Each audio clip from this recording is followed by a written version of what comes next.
Coming up on this episode of the Entrepreneurial You. Not to sound corny, but I think it's better when we actually work together because then we can, achieve more. And over 24 years of studying high-performing teams, it really comes down to that. I think sometimes we overcomplicate it.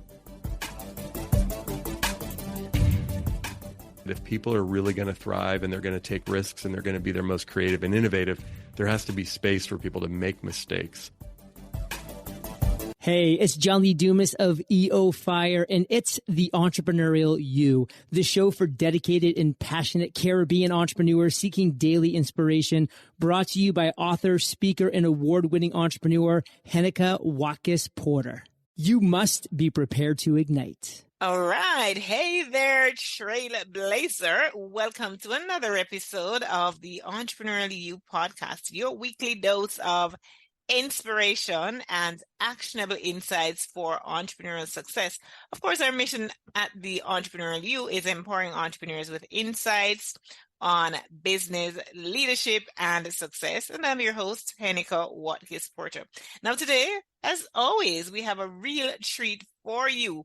Our guest is none other than Mike Robbins, author of not one, not two, but 5 incredible books, including his latest, We're All in This Together. For over 24 years, Mike has been captivating audiences around the world as a sought-after speaker, working with some of the biggest names in the game: Google, Microsoft, Walmart, you name it. His expertise has been showcased in top-tier publications like the Wall Street Journal, the New York Times, and Harvard Business Review. Oh, and as I mentioned, he's a regular on Forbes and hosts his own podcast, We're All in This Together. Yeah, he's kind of a big deal. So buckle up, because today we're diving deep into the heart of creating connected cultures in both business and life. Without further ado, it's my pleasure to welcome you, Mike Robbins, to the Entrepreneurial You podcast. Thank you. Thanks for having me. I appreciate the nice introduction. Oh, absolutely. My pleasure. And a special thank you to the Jamaica Stock Exchange and, of course, HenekaWatkis-Porter.com for making this episode possible. Building trust and collaboration. Insights from Mike's We're All in This Together is what we're about. So today's topic is all about fostering genuine connection and collaboration in the workplace and beyond. And I think we could all use a little more of these days, collaboration over competition any day. So we'll be kind of, as we go along, unpack some of the themes from the book, learning how to build trust, resolve conflicts, and kind of cultivate an inclusive environment that brings out the best in everyone. So if you're thinking about strengthening your team or even your relationships outside of your work, outside of your business, this episode is for you. But before you hear what good stuff Mike has brought to us today, let's go and do a little icebreaker, right? So if you could, Mike, become an expert in anything instantly become an expert in anything outside of your current field, like say origami or breakdancing or whatever, what would it be and why? The thing that just popped into my mind actually was about microfinance and ways to empower people around the world. I would love to know more about that and do that kind of work to help people in different parts of the world so that they could be connected and engaged and empowered to be entrepreneurs like what we're talking about here. Awesome sauce. So we're all in this together. What's that about? Well, it's the 5th book that I've written, and it's really about teamwork and collaboration. It's a phrase that I've used for many years when I work with teams, whether that's a big team inside of a big corporation or it's a small team, inside of a small business or even in a family. It's like I say that to our daughters who are 18 and 16, although sometimes they roll their eyes at me when I say it. But it's like, hey, I just grew up in such a way that I always had a hard time understanding the kind of us and them dynamic. It's not that I didn't understand it, but I was like, I don't know who the them is, especially when we're trying to create something together. I came from the world of sports. Growing up here in the U.S., I played baseball, and there was a lot of internal competition on a lot of the teams that I was on, especially when I got to a more, a higher level playing in college and playing professionally. And I understood it, but I didn't like it. And I thought, I think it's better, not to sound corny, but I think it's better when we actually work together, because then we can, achieve more. And over 24 years of studying high performing teams, like it really comes down to that. I think sometimes we overcomplicate it. So we're talking about sports, and at the very core is competition. Yep. That's why sports exist, right? So you compete against teams, teams compete against each other, and so on.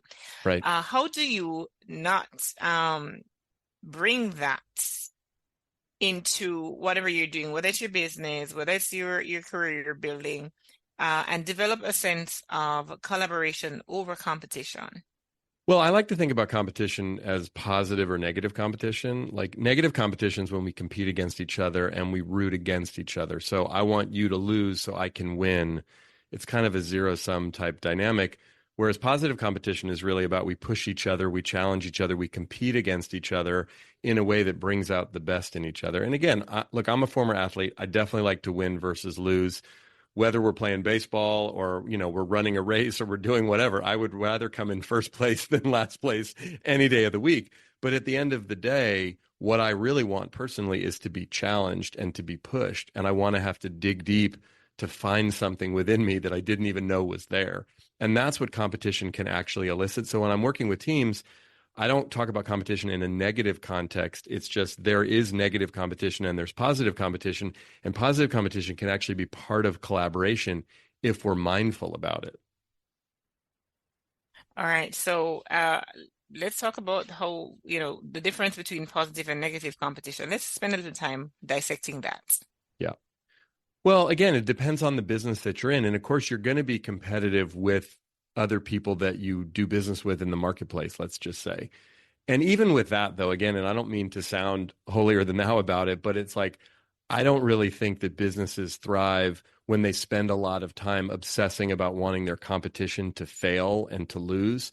I think you can learn from your competition. I think you can see what the competition is doing, who has the most market share, how are they getting that? Of course, we're trying to get more market share from them, and there is at some level a finite amount. But internally within our teams, you want to create a healthy environment where people push each other, challenge each other, give each other feedback.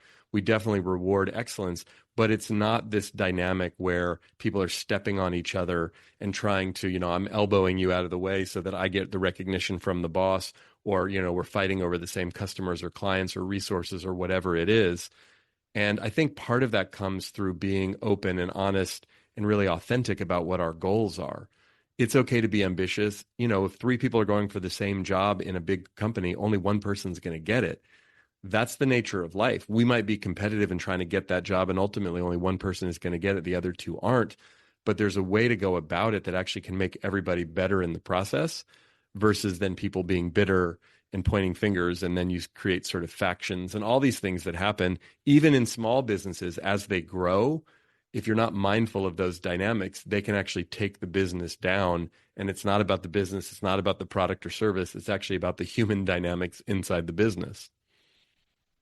So intrinsic in the idea of we're all in this together is a culture of teamwork, building trust, right? Yep. What is one surprising way that team leads can build trust that maybe many times leaders overlook?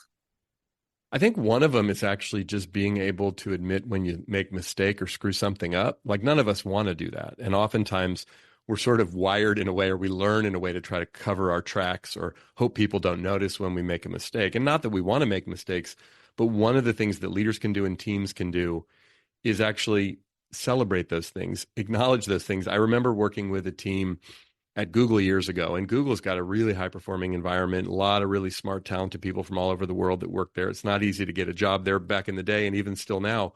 But I was working with this one leader, and she said one of the things that she did, they were having an offsite with the team, and she just decided to tell a story of a huge mistake that she had made that she was really embarrassed about. And everyone thought it was actually kind of funny, and it became this sort of bonding thing.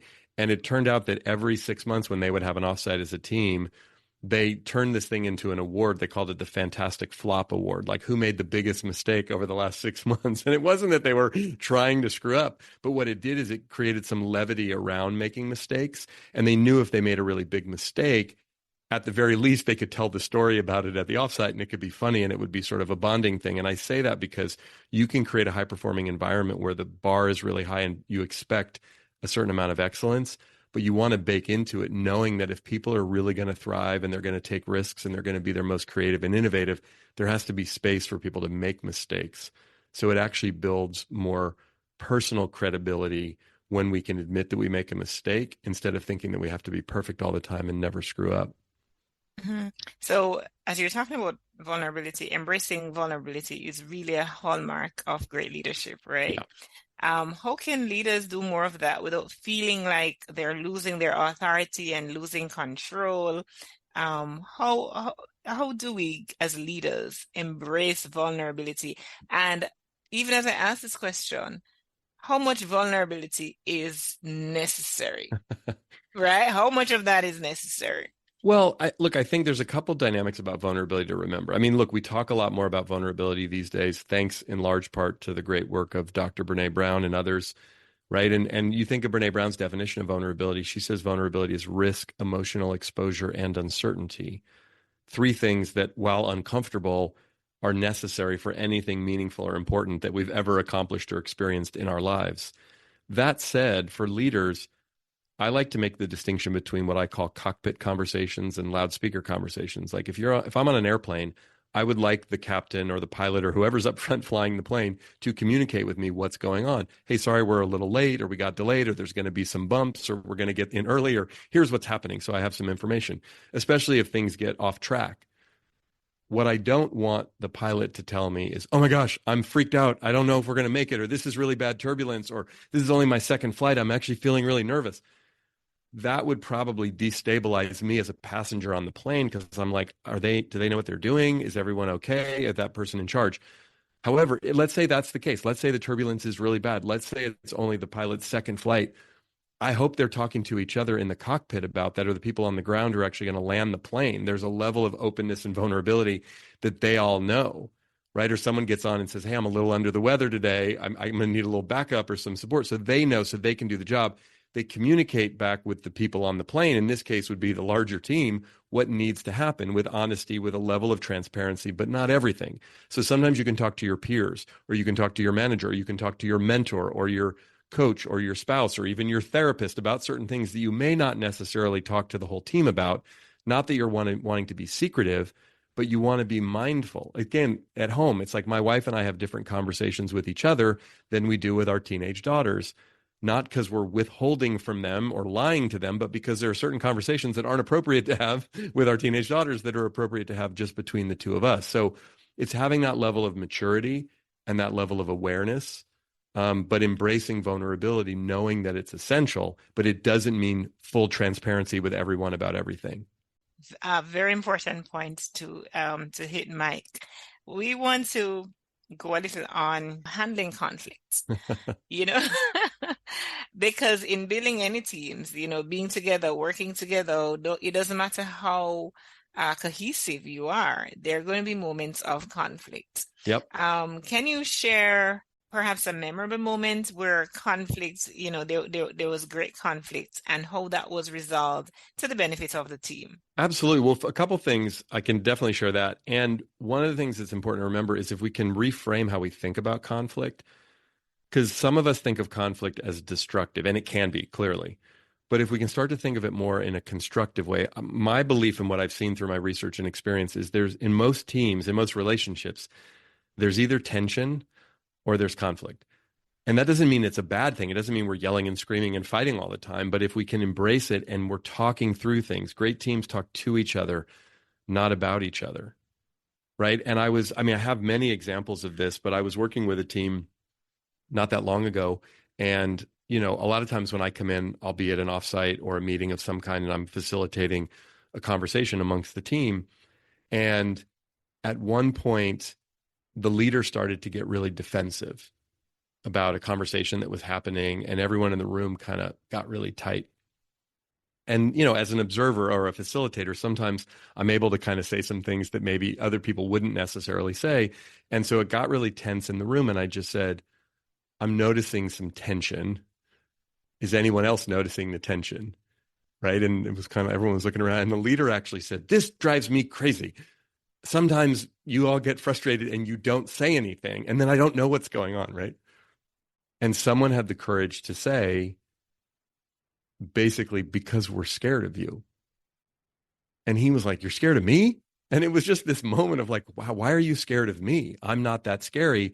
But what it did was, it's a moment I call sort of lowering the waterline on the iceberg, where now all of a sudden he got curious and he was able to say, "Wait a minute, why would you be afraid to speak up? Like, I really like open, honest dialogue." And they were able to give him some feedback in real time in the moment, respectfully, to say, "Sometimes you get pretty intense, or you start talking a lot or talking over us, and it doesn't feel like you really want the feedback. And then you get defensive, and we all just kind of stop. And then we talk about it later on, but we don't talk to you about it." But they actually were able to do that in the moment. And that's not an easy thing to do. And maybe it's because it was an offsite, and maybe because I was there and I was a little bit of a buffer and could be a referee. But ultimately, that conversation was really important in the moment. And I'm doing some work with that team in an ongoing way. But he's been able to see some of the ways that he's unintentionally, but impactfully, scaring the team or having them not actually speak up, and trying to mitigate some of that stuff. Still be himself, but try to mitigate so that people are actually feel a little bit more comfortable, a little bit safer to actually speak up, not only with him to give him feedback, but with each other and in the team dynamic. Awesome. I'm sure they appreciate it. And when I come back from the break, I'm going to talk a little bit about appreciation. So let's take a break. We needed to raise capital, but our experience with local financial institutions was that they were cautious and slow to act, and interest rates were far too high.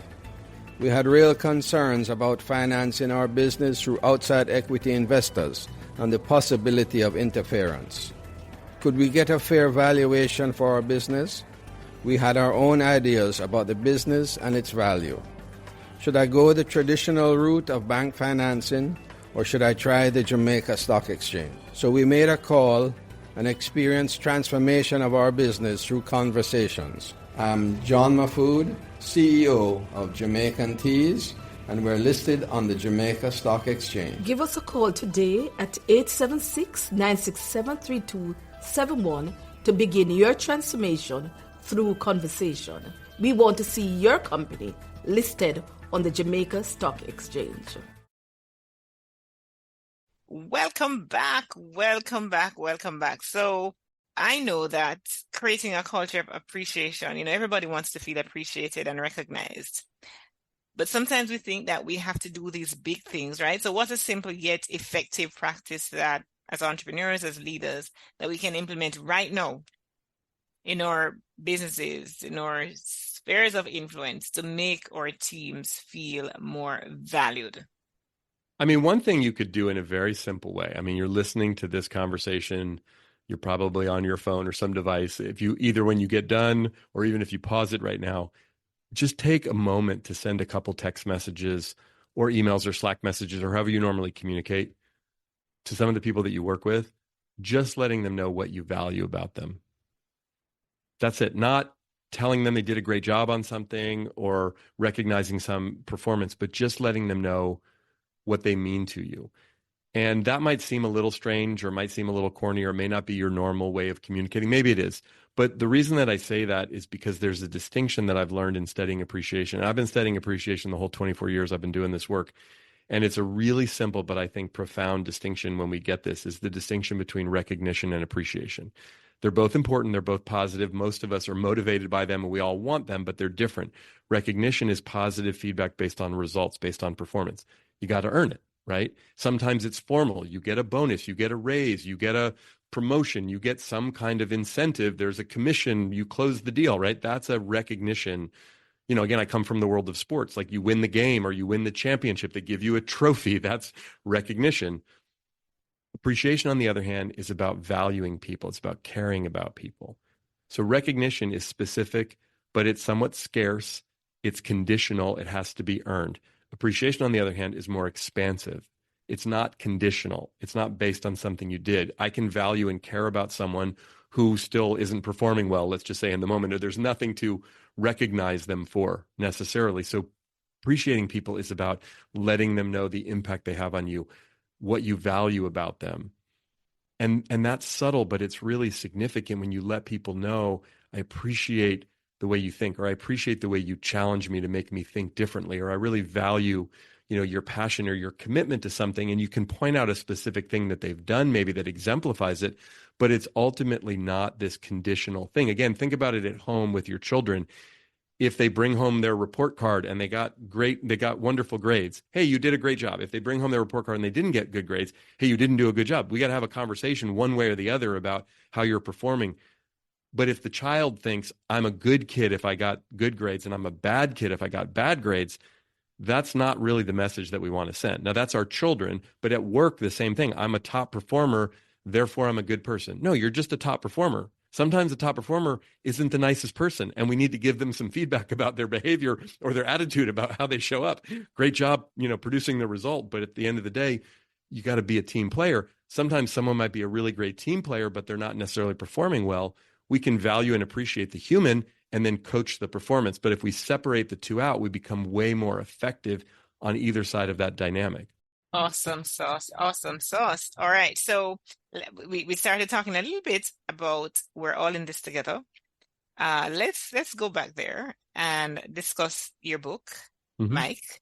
Let's take us through, what can readers expect when they pick that book up? Well, the book is broken down into 4 pillars.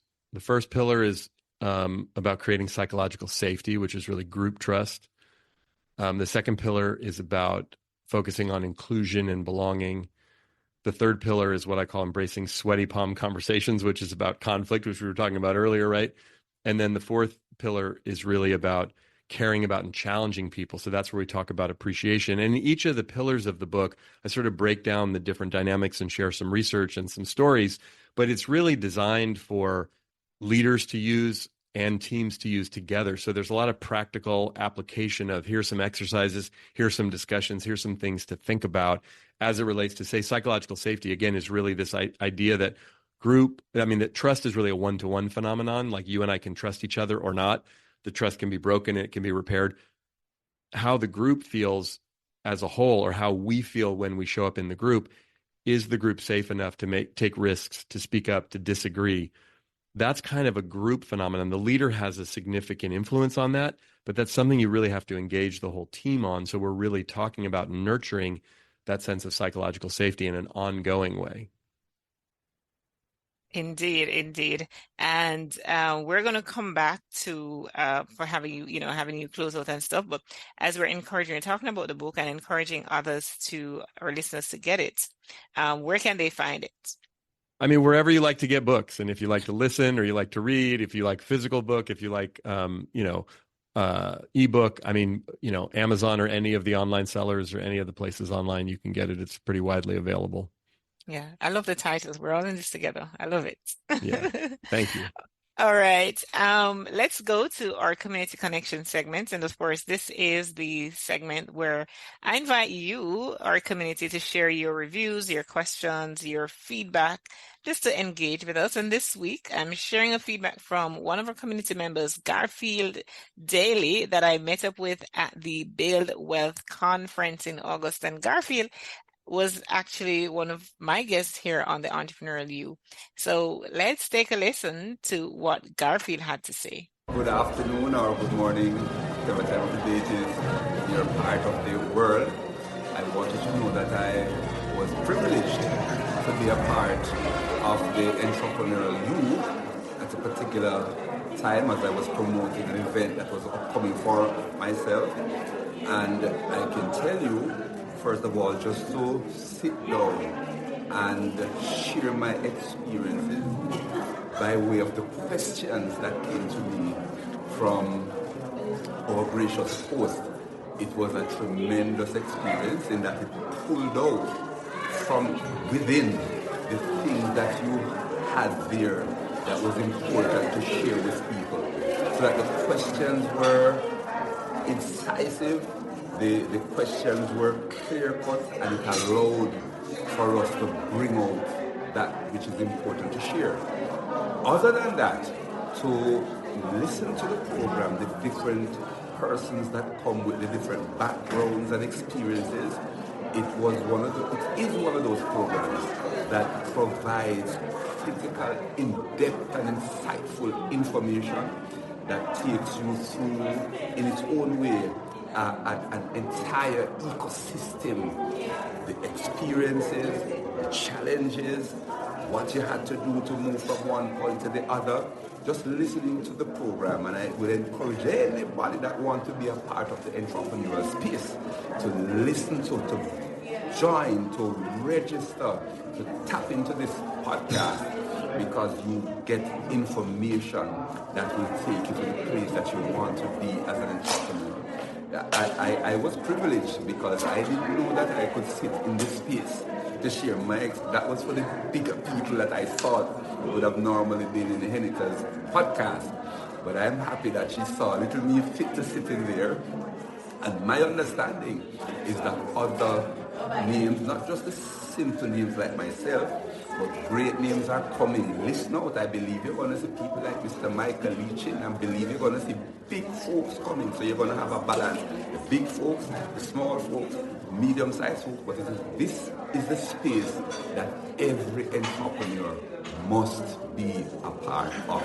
And I encourage you, get into this space and be the best you can be by virtue of what you will get from this powerful Entrepreneurial You podcast. Thank you. Thank you so much, Garfield. Thank you so much. And now I am back with Mike Robbins, who we've just been talking about building trust and collaboration and just getting some insights from we're all in this together. So as again, spend just the last few moments talking about we're all in this together. Let's kind of give your final thoughts there, Mike, around the concept of collaboration and just, working together as we are about to wrap. Well, I would say one thing, this concept, sometimes I hear leaders say, like, we're all in the same boat. We're all in the same boat. It's really more like we're all in the same storm, but we're in different boats. So if you can think about that, even if you have a very small company or a very small team, you're dealing with some of the same things at a macro level, but everyone's dealing with them differently to some degree. So one of the paradoxes of teamwork and of really being a great leader is understanding, yes, we're all in this together. Yes, we want to get everybody heading in the same direction, but we also have to be mindful of what's going on in the boats of the people around us. So the more compassionate you can be, the more open you can be, the more vulnerable and authentic you can be, as we've been talking about, the more it's conducive for people to operate that way. And then you really can get those boats sort of linked up and heading in the right direction. No matter how still or choppy the waters may be, you're going to get there more effectively together. Awesome sauce. And how might my listeners get in touch with you, Mike? I mean, I'm on all the social platforms, but the best place to connect with me is at our website, which is mike-robbins.com. All right. So please go out and check Mike out. Of course, if you're a LinkedIn person, he's there. Facebook, X, Twitter, whichever, Instagram, TikTok, he is there. We're going to come back and say thank you to Mike. Well, let's just go to our Trending Now segment. And the topic we're dealing with today for Trending Now is team dynamics and leadership. According to a recent report from Gallup, only 30% of U.S. employees are engaged in their work, a figure that's remained stagnant over the past decade. Interestingly, the report also shows that companies with high employee engagement are 21% more profitable. So that's what's trending now, team dynamics and leadership. So make sure that you are engaging your team members. It's so important for your team members to be engaged. And I mean, that's easier said than done, we know that, but, find ways to make them feel like they're a part of what it is that you're doing, what it is that you're growing. So Mike Robbins, what a pleasure it has been talking with you. Thanks for having me. I enjoyed the conversation very much. Yeah, man, I did as well. And I'm so happy, I know for sure that the conversation stimulated, some thoughts into what it is that I can do as a leader, what it is that I can do as an entrepreneur to foster positive competition and collaboration, right? So Thank you so much for coming by and sharing that with me and my audience today. I truly appreciate you. You're welcome. Thanks for having me. Awesome. You're welcome as well. And my listeners, I thank you so much for tuning into this week's episode of the Entrepreneurial You podcast, where you're empowered as you're gaining insights, providing actionable tips for you as a business leader, as an entrepreneur, for you to be successful. And I invite you to subscribe now to the Entrepreneurial You on Spotify and Apple Podcasts. Leave a rate and review, share it with your friends. Join our community of forward-thinking entrepreneurs and leaders, and don't miss out on the actionable insights and strategies that can transform your business. Until next time, keep shining and sharing your brilliance with the world. And if you need to reach out to me, which I really look forward to you doing, reach out at Heneka at Watkis-Porter.com. And affirm with me today: I have the power to transform my dreams into reality. I'm a beacon of innovation and success, radiating my unique vision into the world. Stay inspired, stay driven, and until next time, again, keep shining brightly. This is Heneka Watkis-Porter signing off. Do take care. And I just want to say a big thank you to our sponsors, HenekaWatkis-Porter.com and the Jamaica Stock Exchange.